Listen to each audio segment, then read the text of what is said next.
Damn it, damn it, damn it, damn it. Hulk Hogan is no longer part of the WWE because of comments he said, I think 8 years ago, have emerged now. Some just extremely racist and shocking comments, it has to be said, from Hulk Hogan. And it's so much more frustrating, right? Because we know that racism is a problem in this country. And what you don't need is a heroic figure who everyone has followed for so many generations, like just looked so highly upon. Yes, he has his flaws, but everyone just knew that Hulk Hogan was that commercial hero that everyone kind of paid tribute to. Come out with comments that are just blind, just straightforward racism that just is not acceptable, I'm afraid. So let's take a look at what he had to say. Real quick before we get to the comments, they're not safe for work comments. There's vulgar language in these. Francis, go forward. Yeah, we'll miss out the words that we just don't feel comfortable with saying on air here, but you definitely get the gist of it. She's making some real bad decisions now. She's talking about his daughter. My daughter Brook jumped sides on me. I spent $2 to $3 million on her music career. I've done everything like a ass for her. That's okay, we can say that. You can say that. The bitter bodybuilder continued. The one option Brook's career besides me, is to sell Beach records. At that point in tape, the former Hogan Knows Best star bemoaned how a black billionaire guy had offered to fund her music career. This is where things definitely took a turn south. Worse. So, I mean, I don't have double standards. I mean, I am a racist to a point, and then you can read that. But then when it comes to nice people and shit and whatever, I guess we're all a little racist. And then he finishes that off, which is not true. We're not all a little racist. You're fucking racist. And what else? That was what ended right there? Yeah, it was all in context with his daughter, Brook, which also, this was at the same time that Hogan Knows Best was a TV show, a reality TV show. One of the things that you mentioned before in terms of just like a public figure, a hero to some people, is when you are a public figure, and especially in the sense that Hulk Hogan is a loud personality, who talks a lot, he talks for a living technically, right? You have people who will follow your lead. You cannot be doing this. Yeah. What frustrates me about this whole racism aspect to it is the fact that there's deniers. There's people who said that racism is not a problem in our country. Yeah. No, it's a major, major problem in our country, and there's no doubt about it. I mean, Louis C.K. joked about it on SNL stand-up, yet he found a way to put it into context that was clearly joking. Yeah. And still, it gets touched on by a guy who points out societal abnormalities, right? Yeah, absolutely. From a comedian. Yeah. And then you have people like Hulk Hogan, who, again, by the way, this is about 8 years ago that these comments were made. It was a leaked transcript that was picked up, and it goes back to show you that don't say stupid shit. It's going to come back to bite you in the ass, like it has for Hulk Hogan. And now, of course, according to Darren Rovell, the WWE sent out a tweet not even 24 hours ago. Let's have a look at that tweet real quick. WWE terminated its contract with Terry Bollea. I forgot that's Hulk Hogan's name. I know. WWE is committed to embracing and celebrating individuals from all backgrounds as demonstrated by the diversity of our employees, performers, and fans worldwide. Darren Rovell tweets out, WWE confirms it has terminated its deal with Hulk Hogan, which they absolutely should. Do you know what's crazy for me is that we just went to WWE Raw Live, and we've seen a fantastic show put on from Hulk Hogan in which Snoop Dogg appeared with him on stage, and you see him in front of all these loyal fans who literally idolize this guy. He is their hero. He's their Jesus to them. He's a religious figure in amongst the professional wrestling environment, and he's on stage with a famous black rapper who he is embracing on stage. But then behind the scenes, just because this is 8 years ago, doesn't mean he's not still saying these comments now, and he just completely is biased towards people because of the color of their skin. And that is what's annoying to me, because we've seen the reaction when he came on. We've seen the reaction of those loyal fans when he came onto that, all ages. That ring. All ages. Our age, adults, grandparents, idolize. And it's so frustrating because it's not something that people can discard as something that is a past problem. We know it's a clear problem in this country, and it's a problem in sports as well. And with the Donald Sterling case, and now this, it's just something really good point. I do want to touch on another, sadly, extremely stereotypical racist comment that happened also this week. There's actually two of them, but This goes from Colin Cowherd, who recently terminated his contract, will be coming to an end with ESPN. He's moving over to probably Fox Sports. In terms of what Colin Cowherd said in his morning radio program called The Herd with Colin Cowherd, we have first part the audio, and then we'll go into the quotes where it gets ugly. I mean, the Marlins put a general manager in their dugout. People freaked out. You know, like, whoa, it's baseball. You don't think a general manager can manage? Like, it's impossible? The game is too complex? Like, I've never bought into that baseball is just too complex. Really? A third of the sport is from the Dominican Republic. Quotes for context to go forward, as he said right after that. It's too complex. I never really bought into that. Baseball is too complex. Really, a third of the sport is from the Dominican Republic. He picks up, the Dominican Republic has not been known in my lifetime as having world-class academic abilities. A lot of those kids come from rough backgrounds and have not had the opportunities academically that other kids from other countries have. He's not technically wrong there. Baseball is like any sport, it's mostly instinct. And he's not technically wrong there either. Going forward, a sports writer who covers baseball could go up to Tony La Russa and make an argument, and Tony would listen to it and it would seem reasonable. There's not a single NFL writer in the country who could diagram a play for Bill Belichick. You know what? You know, we get caught up in the whole thinking man's game. It's in the same family. Most people can do it. It's not being a concert pianist. It's in the same family. So, out of context with his quote, he's not technically wrong that the Dominican Republic doesn't have as many academically inclined opportunities to that of other countries. Where he is completely wrong is stereotyping an entire country and saying it's not complex because a third of the Dominican Republic plays in the sport.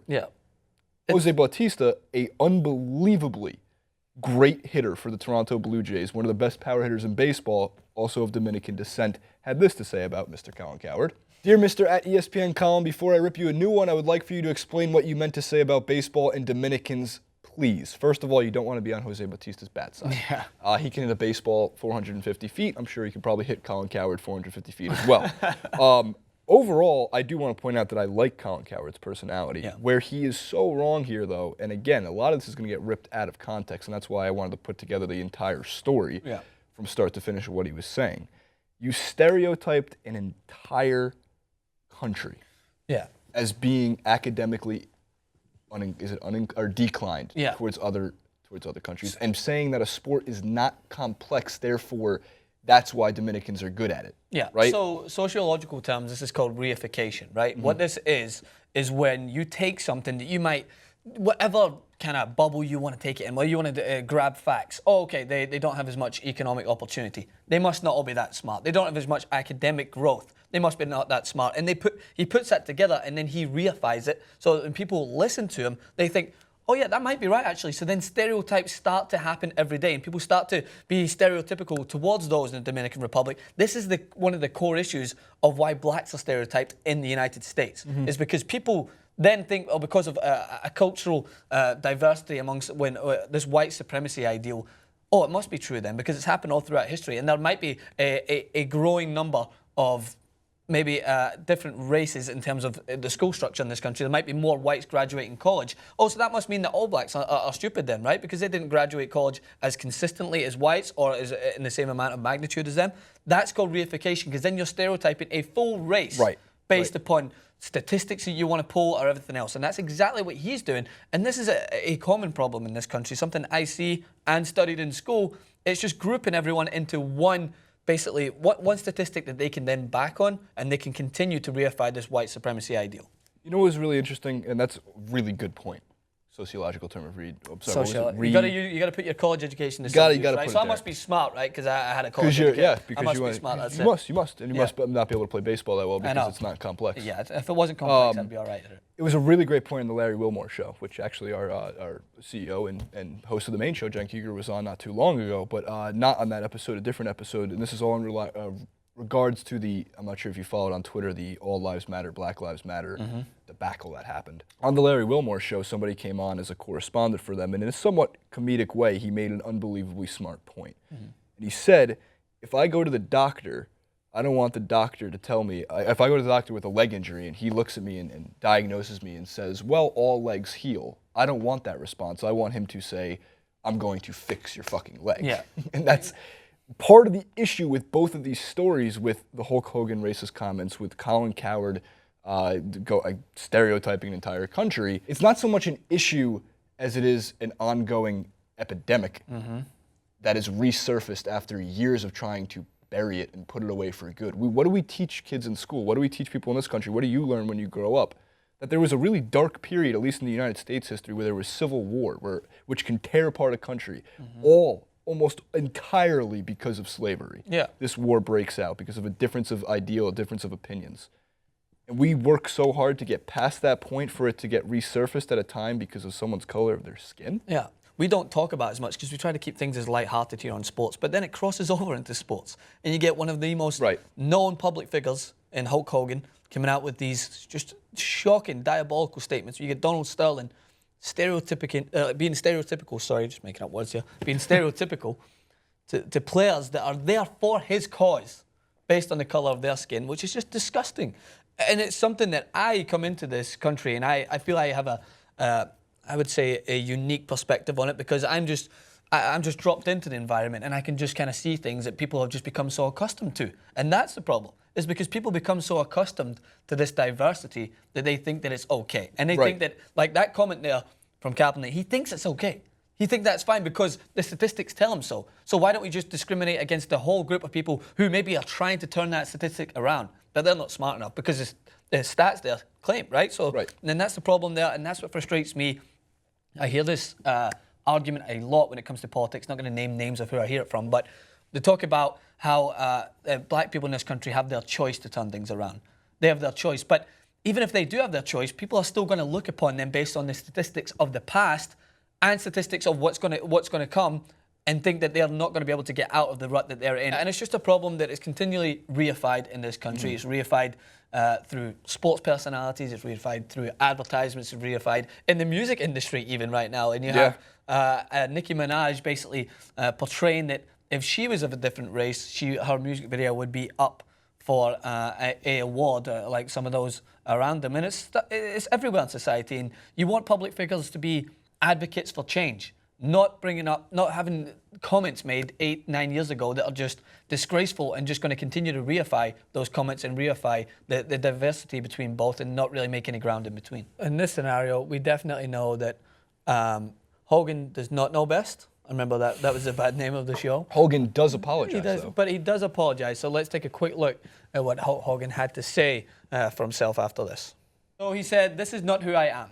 I believe very strongly that every person in the world is important and should not be treated differently based on race, gender, orientation, religious beliefs, or otherwise. I'm disappointed with myself that I use language that is offensive and inconsistent with my own beliefs. 8 years ago, I used offensive language during a conversation. It was unacceptable for me to have used that offensive language. There is no excuse for it, and I apologize for having done it." Obviously, you got to give some sort of credit to someone who comes up and admits their mistakes.